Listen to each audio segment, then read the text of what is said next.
This summer, Gimlet is doing something new. We're having a live podcast festival here in Brooklyn. It's called Gimlet Fest, and it's 2 days of podcasts brought to life. And the Habitat is going to be there too. We're partnering with Hit the Lights Theater Company to create a live, one-time stage performance. There will be music and shadow puppets and some never-before-heard audio from inside the dome. Gimlet Fest is happening on June 16th and 17th. To get tickets to our show or get passes for the whole festival, go to gimletfest.com. That's gimletfest.com for tickets.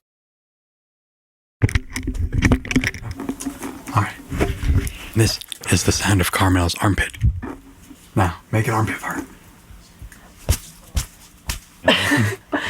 It doesn't work. Yeah, cup it. Yeah. Oh, that was close. You got a leaky tire going. This is the Habitat. These are the things we learned here. Yeah. And this is the sound of Tristan and Carmel doing armpit farts inside the Habitat. Oh, look at that. You got an actual respectable tiny tooth. It's a relief to hear Carmel laughing and joking around. The crew is deep into the slow, syrupy middle of their year-long mission, and everyone is feeling it. But Carmel, in particular, has been sounding really down. Everything is just exhausting me. It'll be okay. For the past couple of months, her recordings have been full of these long sighs and weary little laughs. As mission commander, she has a ton of extra work to do. Trying to keep the crew happy and keep the communication open between mission support and us and everything. So, yeah. And on top of that, she can never get enough exercise. Back home, Carmel would spend all day hiking in the Montana mountains or running until her muscles burned. But here, in this tiny dome, she can't do any of that. And so, at the end of the day, I'm mentally exhausted, but I'm physically not exhausted, so I still lay in bed and, eyes wide open, even though my brain doesn't work anymore. My legs are not tired, and so I don't know how to deal with this. Yeah. To be honest, I've been kind of worried about her. But then, on mission day 161... Hi, Lynn. This is Carmel. And Tristan. Whose recording is this? Yours. Okay. Tristan starts showing up in her audio diaries. It's a shared one now because I don't have a whole lot of energy. Tristan's going to make weird noises to help entertain me. That was you. Don't lie. And once he appears, things start to change. Carmel sounds so much happier. Gosh. You're distracting. The one question people always ask me about the Habitat is anyone hooking up in there? Are there any couples? And for a long time, I said no. But now, I'm not so sure. Tristan and Carmel seem to be spending a lot of time together. They cook together. Why doesn't it lift up? It just wants to hurt me. This is the day Carmel tried to teach Tristan to use a pressure cooker. You can already do it. It's impossible. It won't come off. It's so hot. It's like trying to take the pipe from a dragon.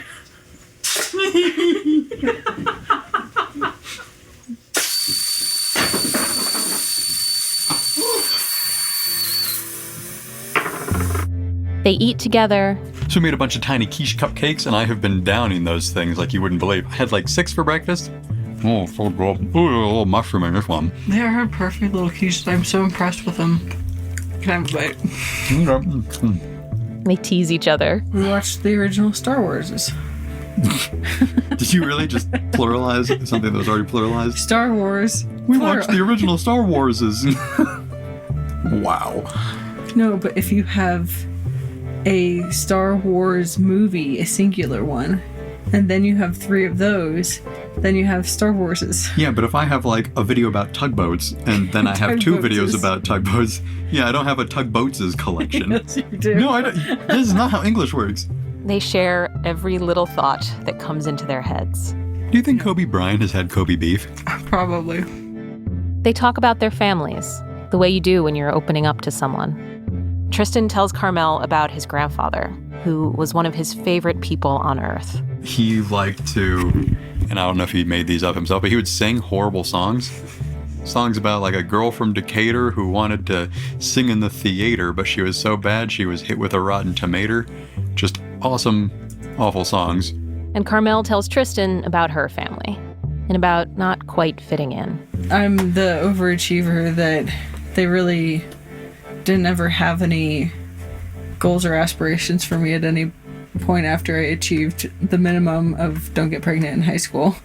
Wow. And so after that, it just feels like everything's, like I know that they're proud of me, but it's like, anything I do is above their expectations. And so it's like...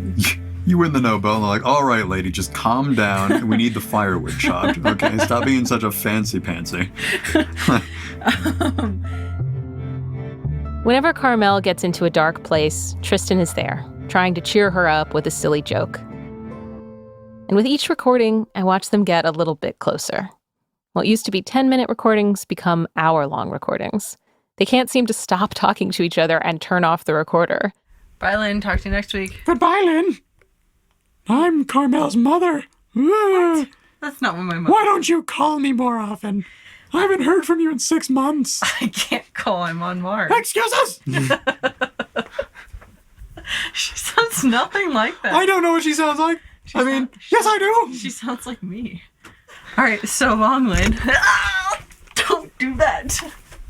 That is the sound of Tristan tackling Carmel. And when I hear stuff like that, I really start to wonder, what is going on with these people? What is going on in this dome? When the crew first went in, I asked Kim, the principal investigator, about the possibility of people hooking up in there. Are they allowed to have sex with each other? They set their own mission rules. Okay. And so that applies to romantic relationships. That applies to what time they get up in the morning. Now, when I advise the crews, I suggest that they make mission rules to help them,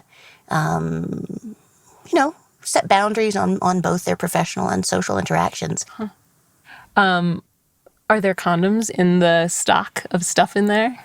Not that we gave them. If I was designing an experiment like this, I would for sure put some condoms in there. I mean, you're talking about a bunch of young, attractive people trapped together for a year.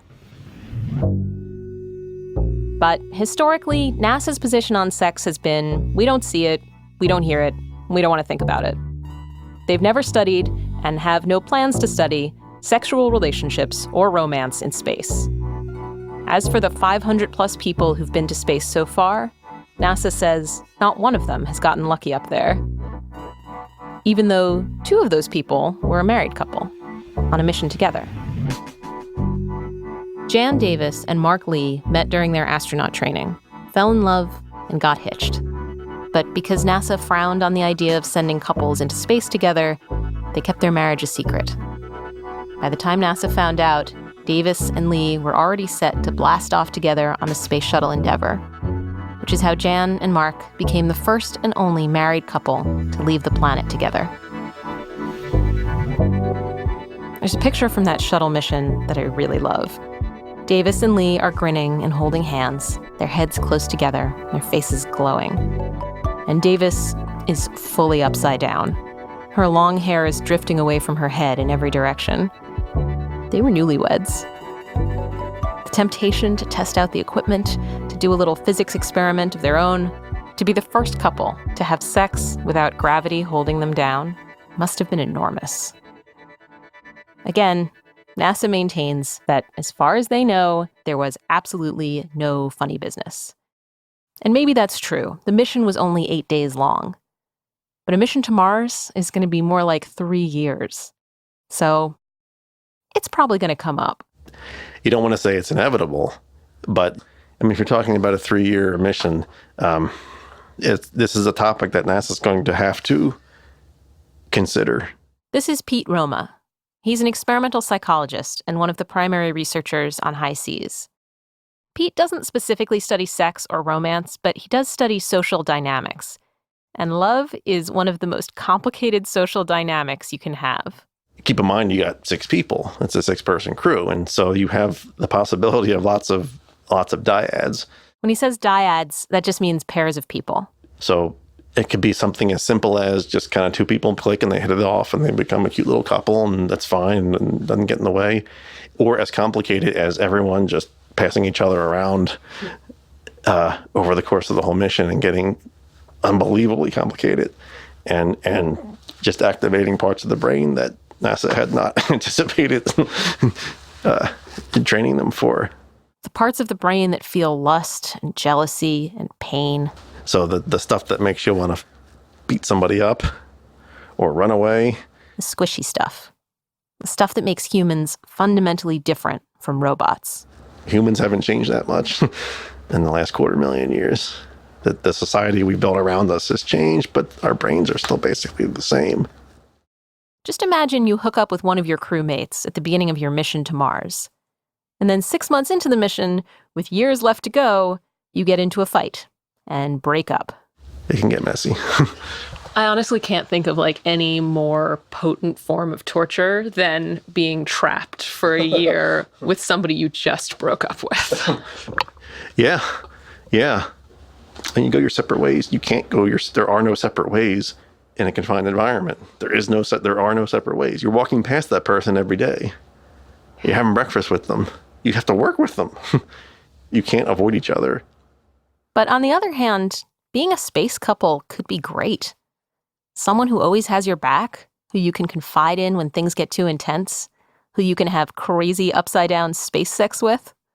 What's not to like? It's possible that having a romantic partner could be the one thing that keeps people sane on a mission to Mars. Which brings us back to high seas and to Tristan and Carmel. At some point, I just came out and asked them, are the two of you a couple? We established it very early on that there was absolutely nothing ever going to happen between either of us. Here's Carmel. Because we're just like, nope, this is the last thing that any of us need in the dome is to have a romantic relationship. It's such a bad idea.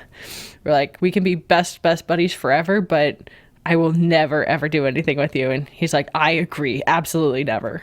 Tristan said something similar. They were emphatic that what I'd been hearing on their recordings definitely wasn't romance.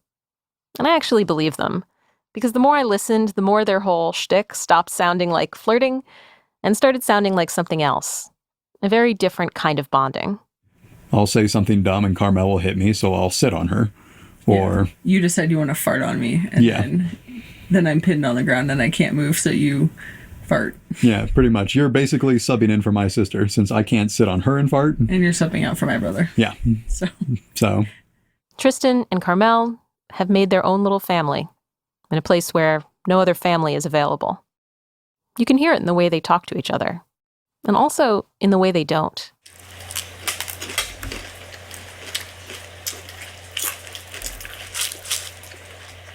This is a recording of Tristan and Carmel eating breakfast together.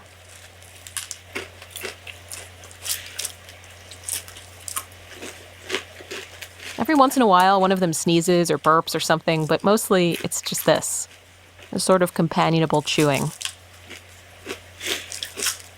You know that feeling, the feeling of being so comfortable with someone that you don't have to say anything.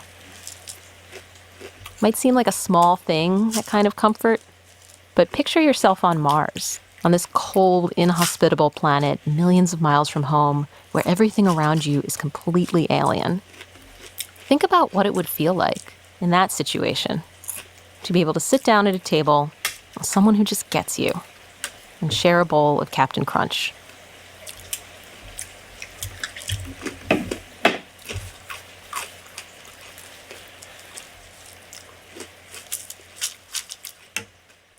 So, okay, Tristan and Carmel are not a couple. I had been thinking that romance was inevitable in a situation like this, at least like a summer camp style crush. But at a certain point, it seems like it's just never going to happen. But then I get a recording that convinces me. There is absolutely a couple in the dome. That's after the break.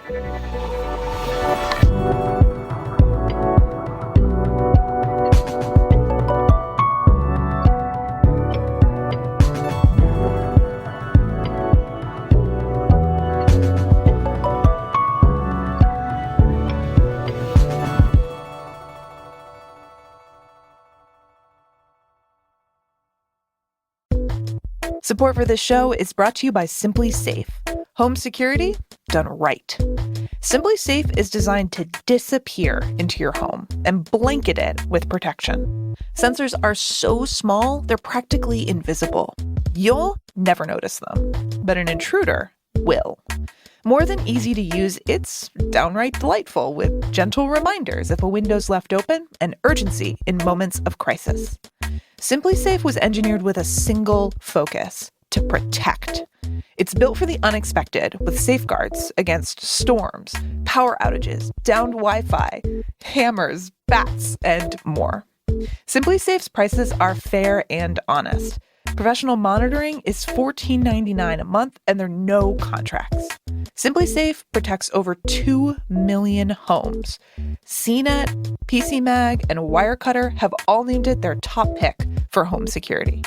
Learn more about how Simply Safe can protect your home. Go to simplysafe.com/gimlet. That's SIMPLI safe.com/gimlet.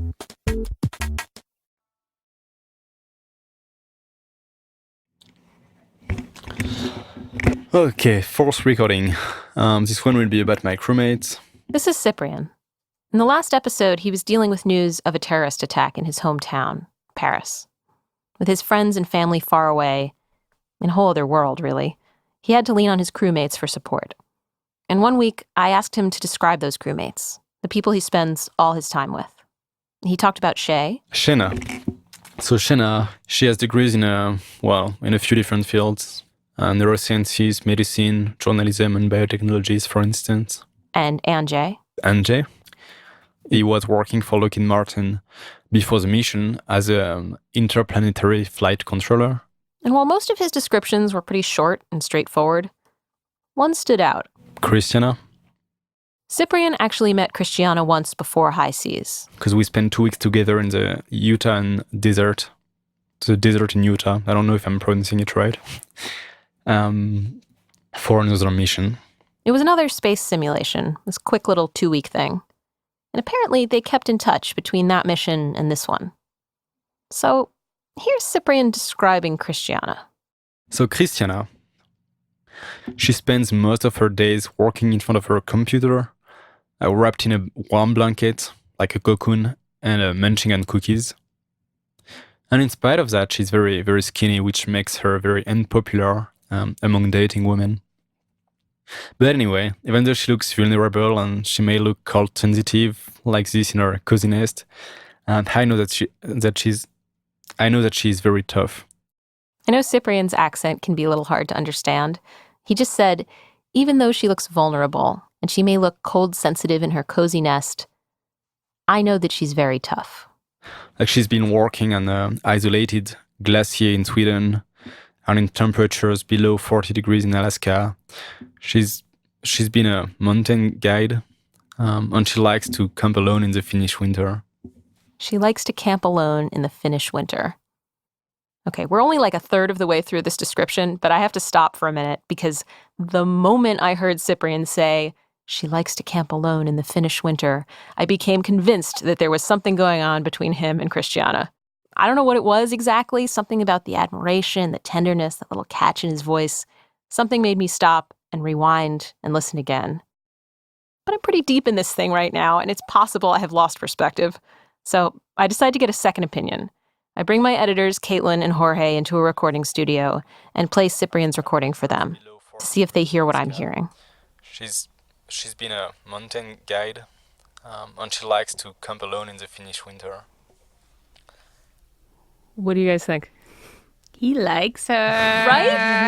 Yeah. I'm not making that up, right? No. When I hear that, like the music that comes into my head is that song from The Little Mermaid.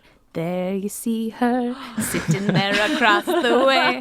She don't got a lot to say, but there's something about her. That's what I totally, like, just googly eyes. I hear like a doo-wop, like a ba-doom, choo-ah. Yeah. Ba-doom, choo-ah, like... She likes to camp alone in the Finnish winter.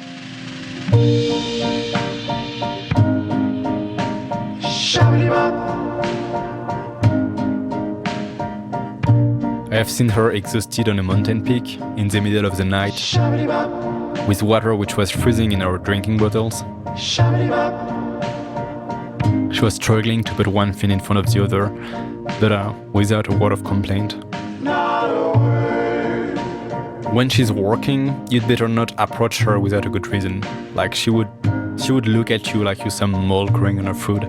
Just a little bit of more Christiana. But when she's done working, she will dance around, poke people, be all smiles, and get ecstatic in front of a tiny, tiny plant or a super cool rock. Super cool rock. She loves those tiny plants and super cool little rocks. And she's quite easy to recognize. Very slim, proud, blue-eyed, and purple-haired.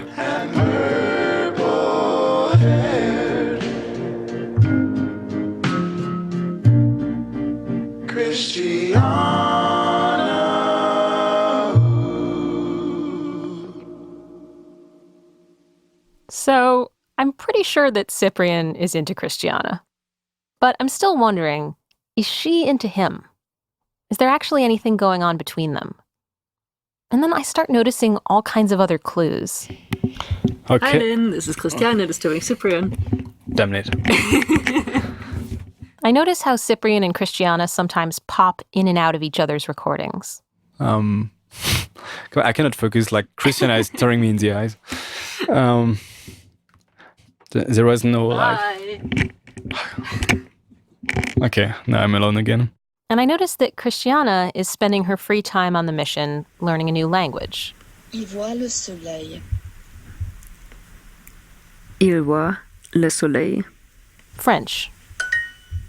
Which, of course, is Cyprian's language. Ce chat a pris ma laine. Ooh, I like this one. The cat has taken the wool. Ce chat a pris ma laine. And I start thinking about those duets.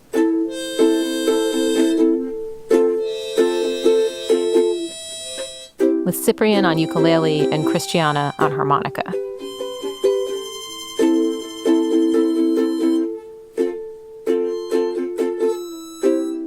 I picture them sitting together on the floor, barefoot, grinning at each other when they make mistakes, huddling close around the recorder.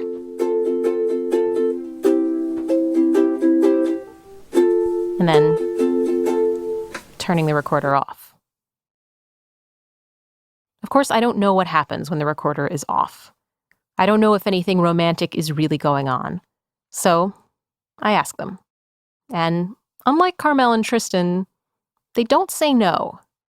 But they don't say yes either. They just kind of dodge the question. We want to keep our private life private.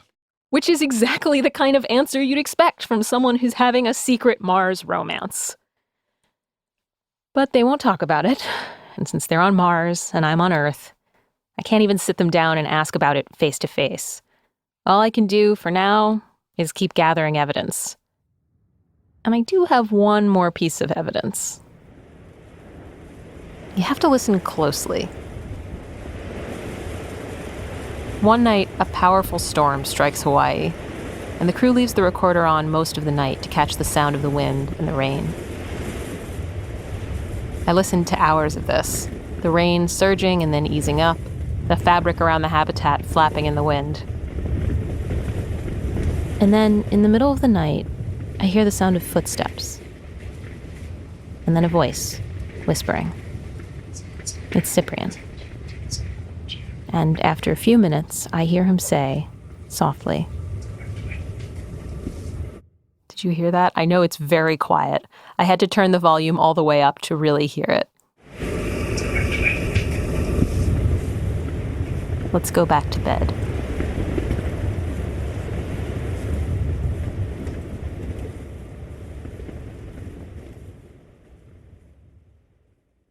Whatever's going on with Cyprian and Christiana, one thing is pretty clear. People in the habitat are pairing off. Whether those pairs are romantic or platonic, they're real. This crew, which earlier in the mission seemed like one big happy family, has started to split. At first, when I noticed this, I didn't think much of it.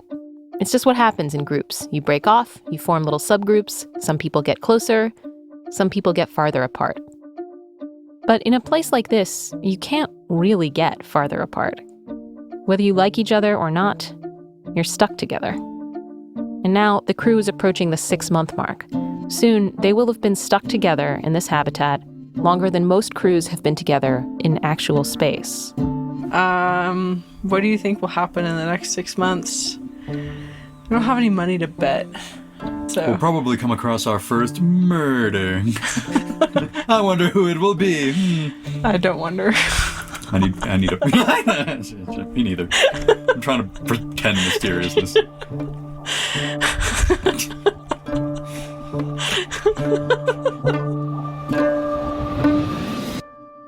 That's next time on The Habitat.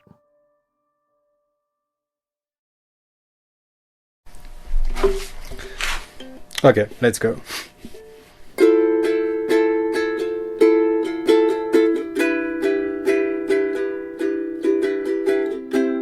Ground control to Major Tom. Ground control to Major Tom. The Habitat is a production of Gimlet Media. It's produced by Peter Bresnan, Megan Tan, and me. I'm Lynn Levy. Our editors are Alex Bloomberg, Jorge Just, Caitlin Kenny, and Blythe Terrell. Additional reporting in this episode by Eric Eddings. Eric has his own show called The Nod, which you should listen to because it is amazing. Music, sound design, and mixing by Haley Shaw. Music supervision by Matthew Bowl. Doo-wop vocals by Nico Osborne and Sean Zuni Green. Our credits music in this episode is performed by Cyprian Verseau and written by David Bowie. Our fact checker is Michelle Harris. Thanks to Eric Mennel for all his help. And a very special thanks to the High Seas crew. Anjay, Christiana, Cyprian, Carmel, Shay, and Tristan. Yeah, that's the ship that takes off, because I haven't figured out how to do it otherwise. Anyway.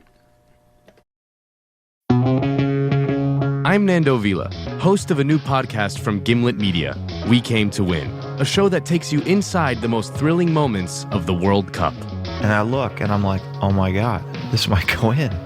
And tells the darker side of what happens after the final whistle blows. If you don't play well, you see what is going to happen to you when you come back here. Out now, We Came to Win. Subscribe wherever you get podcasts.